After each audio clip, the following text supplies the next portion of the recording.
There's also a little pedestal. You can take a picture with her dress on. If you'd like to support her artistry, there are also t-shirts that you're filming with right now. I am. There are also t-shirts with each of her lovely Art Nouveau animal prints on them, as some of our models have. And you can go up to the front or contact. I also want to thank Crystal, who's not able to be here, who is our featured artist this month at the gallery, and she was very gracious and allowed us to kind of really come together to have this window and let Kenya express herself in such a beautiful way. I'm going to introduce Elaine Chase, who's our board chair for Athens Art Gallery. Elaine, can say a word.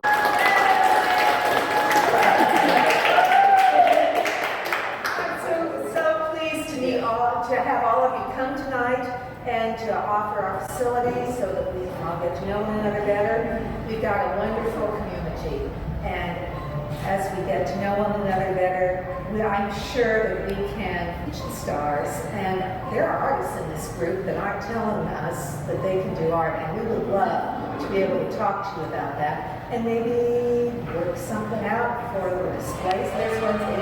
It's me. I want to thank Kenny in particular. This all came from Kenny's desire to do a window for Pride Week. And she is an amazing human being who is talented on so many levels.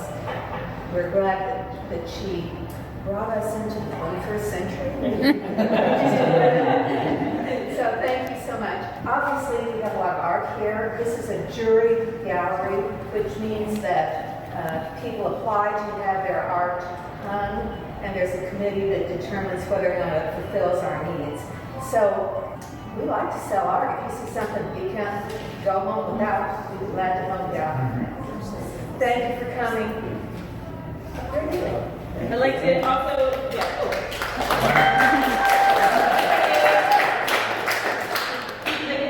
introduce Cameron Cole from the Youth Services Bureau, who is also instrumental in helping us put this on. Cameron, if you'd say more words about your organization.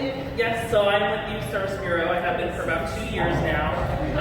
About the fall of 2019, we started a new program called Just Be You. It kind of stemmed from wanting to prevent suicide, especially in LGBTQ plus youth. So if you want to read more about that, there's some information up on the window as well as some flyers up there and in the back. And yeah, we love that this is happening and we're so honored to be a part of it. So thank you guys for all that. Thank you, Cameron. We also have Crawfordsville Pride here. It's wonderful to be back together again after the pandemic and whatnot, finally.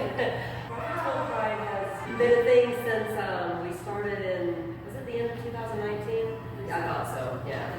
Time is weird now. So yeah, I mean, we're still very much in our infancy stage. We've had, some events and some, public meetings and stuff like that, but especially with the pandemic, things kind of shut back down for a while. So we really haven't been able to move forward with a lot of the plans that we had and whatnot for the organization. Most of it just got kind of on hold. But yeah, I mean, Crawfordsville Pride is just, geared toward creating a safe space and resources for the LGBTQ plus community in Montgomery County and Crawfordsville and whatnot. So hopefully now that everything's reopened, we'll be able to kind of, get back on board and get things rolling. It's kind of where we're at right now. Thank you, Sid. We also have here Shout, and Margaret, if you would share. Yeah, Shout is the organization at Wabash College, and it started about 25 years ago by a bunch of students who courageously began that organization. To be gay and out at an all-male college is not the easiest thing in the world, and so things were pretty rough. I came to the college in 1980, and it was not a particularly good atmosphere, so it took about 15 years for students to get together and do that, and it's been going on for 25 years, and it's a real great support network at Wabash.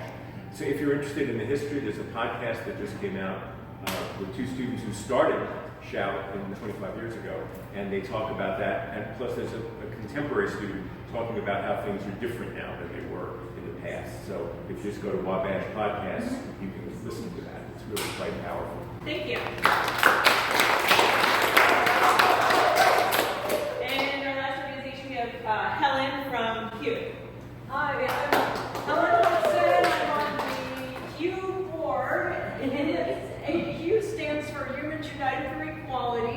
Shelby Hoover's been our representative on the team. She had to work tonight.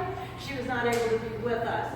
But Hugh's an organization that's only about 5 years old now, but Humans United for Equality is just what it says.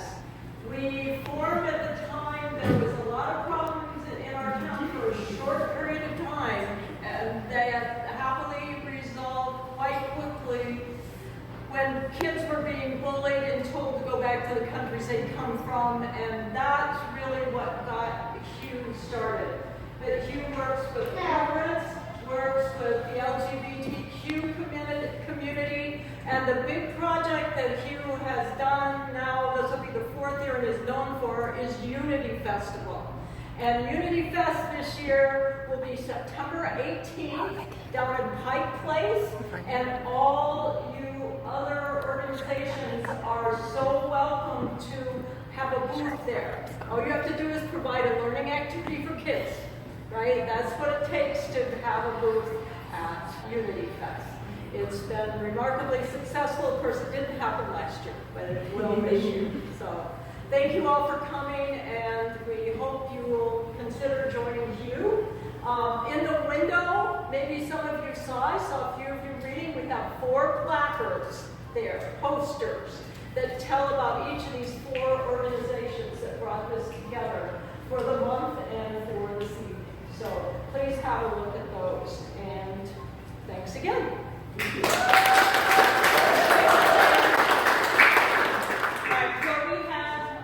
Before we have our prize drawing, we have one last special guest.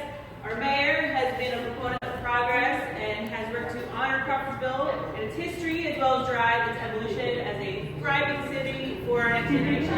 So please welcome our mayor, Mayor Martin.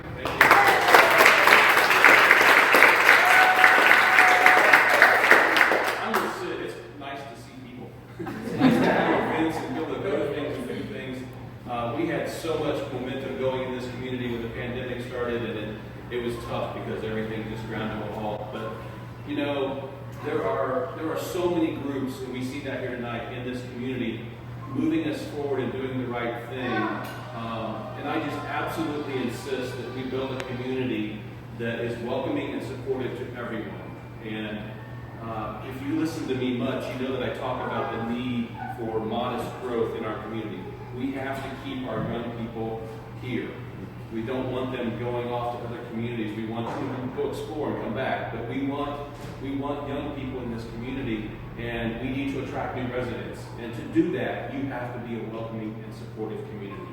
And our very survival depends on that. So I applaud all the groups here for what you're doing, and promise that we will continue our efforts to support all your efforts now that the pandemic is kind of behind us. And I'm looking forward to Unity Fest.